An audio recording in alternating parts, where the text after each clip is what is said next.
Bonjour à tous, donc dans cette vidéo nous allons regarder la fiche de cours du manuel de Lagrave en SNT sur le chapitre localisation, cartographie et mobilité. Donc nous avons vu dans ce chapitre les choses suivantes: la géolocalisation et confidentialité. Alors on vous dit que la géolocalisation par satellite, que ce soit pour le système GPS, donc le système américain, ou Galilée ou le système européen, permet de déterminer donc la position d'un récepteur, un GPS par exemple dans votre smartphone.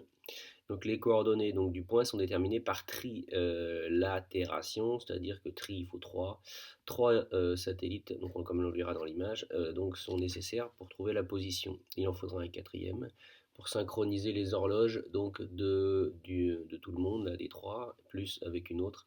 Donc c'est pour ça qu'il faudra quatre satellites. Les réglages des smartphones permettent d'autoriser ou de refuser la localisation de l'appareil. C'est-à-dire que quand vous avez des applications que vous téléchargez, on vous demande si vous voulez autoriser la localisation de votre téléphone. Vous pouvez tout à fait, bien entendu, refuser et régler aussi ça dans tous les paramètres de votre smartphone. Carte numérique. Les services de cartographie comme Géoportail peuvent afficher de nombreuses informations sur une carte sous la forme de couches de données qui se superposent. Donc par exemple, vous avez des données, je sais pas moi, sur la topographie, sur tout ce qui peut être commerce, vous avez des données qui peuvent être cadastrales sur la position et la largeur des terrains. Vous pouvez faire apparaître tout type de données et offrir donc des services de localisation et de calcul d'itinéraire. Vous avez le projet aussi OpenStreetMap qui autorise en plus l'ajout collaboratif de données cartographiques comme on a pu le faire par exemple sur quelques données assez proches du lycée. La trame NMEA. Donc le récepteur GPS crée un message à partir des informations de géolocalisation, ce qu'on appelle la trame NMEA. Cette trame suit donc une structure précise, donc déterminée par un protocole, c'est-à-dire qu'en gros c'est une suite de caractères dans laquelle vous avez des choses qui sont déterminées par des virgules et qui donc sont bien déterminées entre chaque virgule. Donc elle est constituée donc de champs. Ces champs qu'on a pu nous isoler, donc avec Python par exemple, avec un petit programme. Donc chacun contenant une information qui est bien spécifique, l'heure, la latitude, la longitude, etc., etc.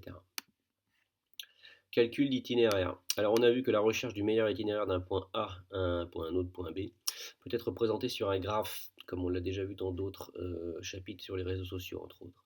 Le calcul d'itinéraire se fait à partir d'algorithmes qu'on a utilisés, qu'on a implémentés, qui permettent de prendre en compte de nombreux paramètres. Par exemple, ça peut être, je ne sais pas moi, éviter les autoroutes, aller le plus vite possible, le plus court. Donc tout ça, c'est des paramètres qui peuvent jouer et donc qui peuvent changer le paramètre influençant l'algorithme.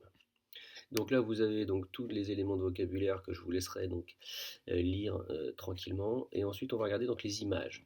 Donc les images, si vous voulez retenir par l'image, ici vous avez donc un smartphone représenté, donc qui est géolocalisé avec trois satellites. Donc en fait, un satellite, hein, il va calculer une durée de parcours et en fonction de cette durée de parcours, il va pouvoir tracer une sphère. Et pour trouver donc la localisation, eh ben, vous devez faire l'intersection donc entre trois sphères. Donc c'est le point d'intersection de tes trois sphères, parce que si en fait vous en prenez que deux, vous avez deux points, vous avez un point ici, un point là. Et si vous avez trois sphères, ben vous avez qu'un seul point d'intersection entre les trois sphères, qui est là où est votre smartphone. Vous avez un quatrième satellite là, qui est juste là, lui, pour synchroniser les horaires. Juste là, mais il est quand même très important. Au niveau des cartes numériques, donc elles sont libres, gratuites, elles sont collaboratives pour la plupart, comme OpenStreetMap. Donc ça, ce sont des OpenStreetMap ou GeoPortail, ce sont des superpositions de couches de données, et vous pouvez donc potentiellement les afficher, les superposer, ou les mettre tous, mais généralement on choisit de superposer que les données qui nous intéressent à l'instant où on utilise donc le service. La trame NMEA, donc là vous avez par exemple ici donc les différents codes et différents champs de la trame. Donc ici, par exemple, vous avez donc l'horaire sous la forme 23h 25 minutes 57 secondes. Vous voyez que les chiffres sont relativement précis, hein, puisque forcément, vous avez à ce temps est relié une distance. Donc à cette distance est reliée la précision de votre géolocalisation. Vous avez aussi des degrés. Donc ici, vous avez des degrés. Donc ici, donc 52 degrés 18,2462 nord.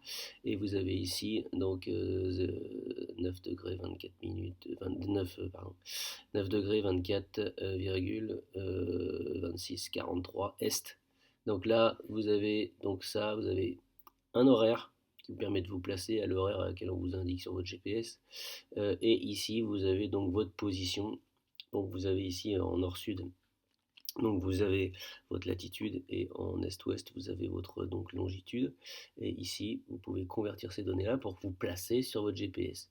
Donc c'est à l'aide de ça que vous pouvez faire des itinéraires. On y arrive justement aux itinéraires qui sont implémentés donc sous la forme de graphes, c'est-à-dire que quand vous voulez aller par exemple de Rennes à Tours, ben, vous avez plusieurs possibilités ici sur ce graphe. Vous pouvez passer par Le Mans, vous pouvez passer par Tours, mais on pourrait très bien imaginer un trajet qui passe par Nantes, par Angers, par Le Mans et par Tours, ou directement par Tours, selon qu'il y ait potentiellement un accident. Donc vous avez ici donc des distances qui sont représentées. Donc ici vous voyez le trajet réel ici. Donc vous voyez que ça modélise quand même pas si mal. Donc ici entre là et là, ben, c'est-à-dire que ce trajet-là il est modélisé par un graphe dans lequel il y a 102 km. Ici il en reste 153 km et donc vous avez des algorithmes qui calculent quel est le trajet, par exemple ici dans ce cas-là le plus court pour aller donc de Rennes à Tours. Donc tout ça, c'est des modèles mathématiques qui reposent sur l'étude des graphes avec des algorithmes en fonction des paramètres recherchés. Voilà, donc j'espère que cette vidéo vous sera utile.